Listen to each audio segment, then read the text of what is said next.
Hey guys, welcome back. My name's Tristan. I'm a geography student who's usually at the University of St Andrews, but I've been studying at home because of the whole pandemic thing. Oh, this is made even sadder by the fact that a matter of hours after filming that, I was told that I will be studying from home for the entire rest of this academic year. But with the extra time, I have recently finished reading this book, Atomic Habits by James Clear. So today I want to discuss my thoughts on this book and how to apply its 4 laws of creating good habits in order to be a better and more productive student. I'm going to be offering up some of my own personal experiences of what's worked for me and back it with this, and hopefully you can learn a few tips along the way. Now, let's be real for a moment. University work, school work, college work, whatever work it is you're doing is, in its name, work. And no matter how much you love your subject, there are going to be times when it's difficult to keep on top of the workload. Whether that be because of imposing deadlines, or whether that be just difficulty to find motivation during a pandemic, which has been a pretty common one. We have all had those situations where it feels quite difficult to study consistently. Now, this to me sounds a little bit like trying to keep on top of running and exercise, or trying to keep on top of that long list of books which you said you're going to read this year. And so, can we benefit from trying to treat studying as a habit? Stay with me here, because I think that we can. In his book, James Clear details that there are 4 laws to making and maintaining good habits. Make it obvious, make it attractive, make it easy, and make it satisfying. And I don't know about you, but if studying was all of those things, then it wouldn't be so bad. It would be pretty good. And so I'm going to go through those laws one by one and talk about ways to make studying a bit more appealing, a bit more attractive, and make the habit of studying, if we're going down that route, stick. James Clear's first law of good habits is make it obvious. Now, looking at your calendar or looking at your emails, it might be very, very obvious indeed that you have some studying to get done and you might be finding it difficult. So, rather than making it obvious that there is studying to be done, let's make it obvious that you are in a position to study. A great way of doing that is with environment design. Now, this isn't going to be new to you if you have ever been in a school classroom or a library. These places are set up to be stimulating and immerse you in what you're doing, learning. And so if you can set up your own study spot to make it obvious that you are going to be studying, then that's going to be great. Now, if you're one for handwritten notes, this means having your notes out. This means having your flashcards at the ready. This means having your pens and paper out. This means having it ready, accessible, and when you're sat at your desk or wherever you're studying, have those things around you. Have those things to prompt and reinforce the fact that you're there to be studying. It is obvious that this desk is the place where I'm going to be studying. Now, I'm one for note-taking digitally, but I do still like to have a physical notebook with a to-do list that I can maybe jot the occasional thing in. I like to have a couple post-it notes around, but you can even set up your computer interface as a means of environment design. Sometimes tab monsters are pretty helpful at making it obvious that you're working on something. You can pin some folders, you can have shortcuts going towards your latest readings, your latest essay. I know some people that even have a separate desktop configuration just for studying. Whatever you can do when you sit in your study spot to make it obvious that you are going to be studying there, that's great. Now, of course, you do have to make sure that you actually reinforce this. If you're one for using your computer for other things like video games, or even just using your phone a lot and sitting in that desk chair, you're going to form some associations there where your study spot means chill time. Do not do that, or at the very least limit it to the best of your ability. But if you can get more points in time where you're studying in your environment versus when you're not, then I think it will be really beneficial, and the greater that ratio is, the more obvious it is to you and your brain that when you sit in your study spot, I'm losing the ability to say study spot. When you sit in your study spot, that you are there to study.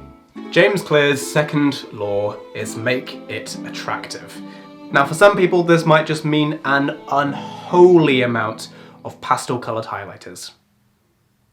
But for the rest of you, and even some of you pastel-coloured highlighter fans, let's go through a slight mindset shift, which might actually help you a lot. As detailed in James Clear's book, there are 3 layers of behaviour change. There's identity at the centre, there's processes, and then there's outcomes. Now, a mistake that a lot of people make is that when they first want to make a habit, they focus on the outcomes. They want to run a certain distance, they want to read a certain number of books, and they focus on that number or that outcome-based goal. But because they may try and fail to reach that outcome first, then things don't always work out too well. So what happens if you focus on the inside first? on that central point, identity. What if you think of yourself as a runner, or as an avid reader, or as a student? How can you do this? Well, when you're going through a day, think, what would a runner do? And then do what a runner would do. Think what an avid reader would do, and then do what a reader would do. Think what a studious student would do, and then do that. By shifting your identity first, the processes will happen as a result of thinking of what that person would do, and then you, by filling in the role of the runner, the avid reader, or the student, then will go through those processes of what you think they would do and then doing them, and then the outcomes will just kind of come. They will arrive naturally. And a great way that this can actually work is by turning your have-tos into get-tos. Rather than thinking that you have to run that run today, or you have to read that book today, or you have to watch that lecture, or do those flashcards, or write that paragraph of your essay, instead think that you get to. You have the privilege almost to. Not everyone is in a position to do what you're doing. So you get to go on a run and progressively get fitter because of it. You get to read those books and become more widely read because of it. You get to make those flashcards and write that essay and be a great student and learn a lot. You get that opportunity and not everyone does. So by framing it rather than having to do something versus you're getting to do something, it's subtle, but it makes a slight difference and it makes the whole thing a lot more attractive. So it might seem like a subtle change and like it won't make too much of a difference, but try it. I think you'd actually be surprised. The third law is make it easy. Now, this doesn't mean that you get to skip out on every difficult task that you have to do. You will eventually have to get round to those. And so how can we make starting those easy? And how can we make continuing the flow of those easy? Firstly, starting. Well, I'm going to modify James Clear's 2-minute rule into a 1-sentence rule. James Clear's 2-minute rule is that you commit yourself to at least working for 2 minutes. An example of this is that you go to the gym, and as long as you do at least 2 minutes of exercise, then you can leave. But I'm going to modify this to students and papers and all that kind of stuff into a 1-sentence rule. Now, I'm a humanities student, so I have a lot more readings to do, but I think you can probably apply this as well. So my 1-sentence rule is, as it says, read or write 1 sentence. I'll commit myself and nothing more to reading 1 sentence of a journal or writing 1 sentence of my essay. You only have to commit yourself to doing that, but more often than not, you will probably get into the flow of it and do a little bit afterwards. And if you don't, well, you've made a little ounce of progress, and if you do that enough, then hopefully you'll get there. But you just have to commit to that little starting point, and then if it is the most horrid ordeal in the world, then you can switch out of it. But I'm the type of person who can kind of jump between different projects quite quickly, and so I will use the 1-sentence rule to almost kind of feel out and see what I feel like doing. If I have several different projects which all kind of need doing, but none of them are particularly urgent, there's no pressing deadlines on any of them, so I can kind of do a bit of whatever I feel like, then I will use the 1-sentence rule or the 2-minute rule if it's, say, I'm watching a lecture, to try a little bit of each and see which feels the best and which I'm feeling the most confident with at a given point. And sometimes this is just which is the least unbearable to do, but it is a good way of figuring out what to do if you do have a few different options. Do just a tiny bit of each and then see which feels best. Of course, if you suddenly find that the first one gels, then stick with that, don't go with the others, but yeah. But let's say that you have managed to read or write that 1 sentence and it's getting you onto another, and you're beginning to get into a flow of it. How can we maintain that flow? Well, let's use an inversion and make something difficult. Let's make distraction difficult, and more specifically, let's make getting access to one of these difficult.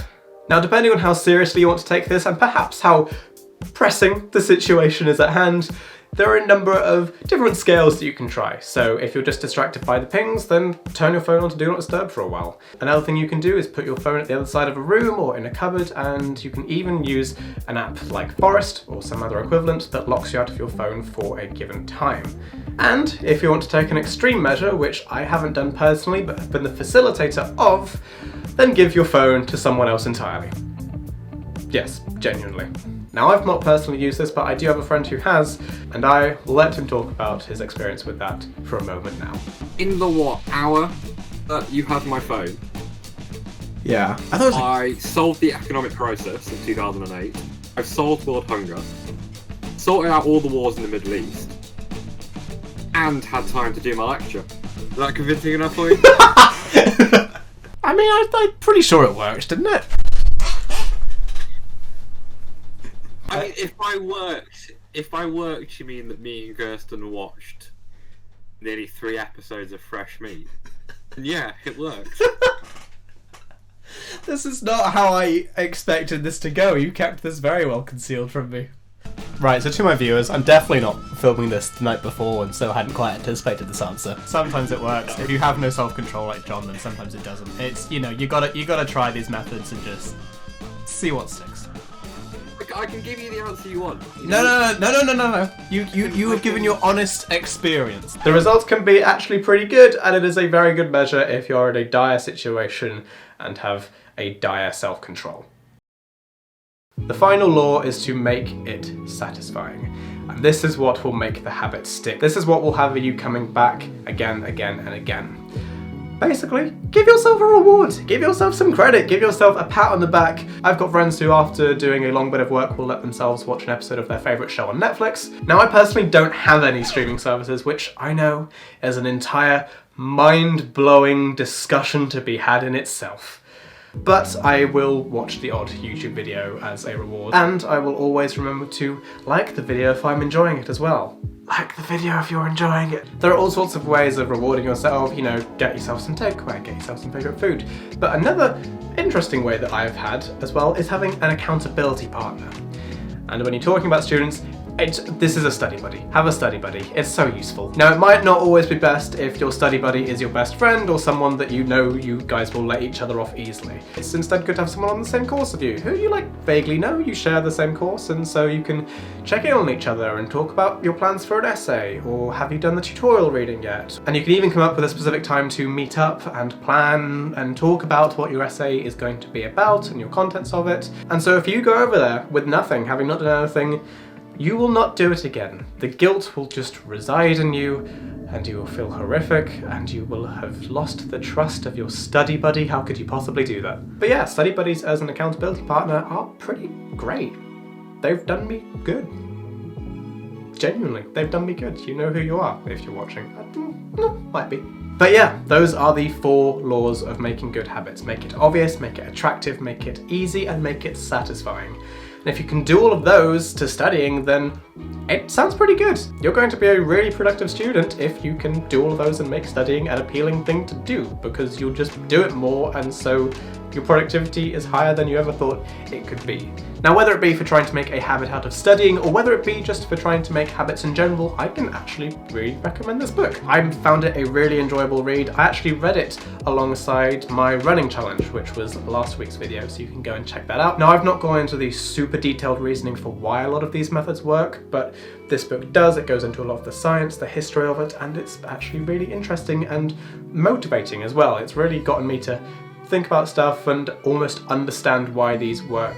But I hope that I've been able to give you some great tips and prompts from it. You know, there are so many more things in here, but for now you can apply these tips, and if you're interested in that kind of thing, then yeah, I can recommend this book. Anyways, thanks for watching the video. I hope you've enjoyed it. I hope you've learned something. If you did, then leave a like, and if you want more like these, then you can subscribe, and you can also check out some other of my videos as well. You can follow me on Twitter for more of my day-to-day at Tristan L. Sharman, but beyond that, that's it from me, and I will see you in the next one.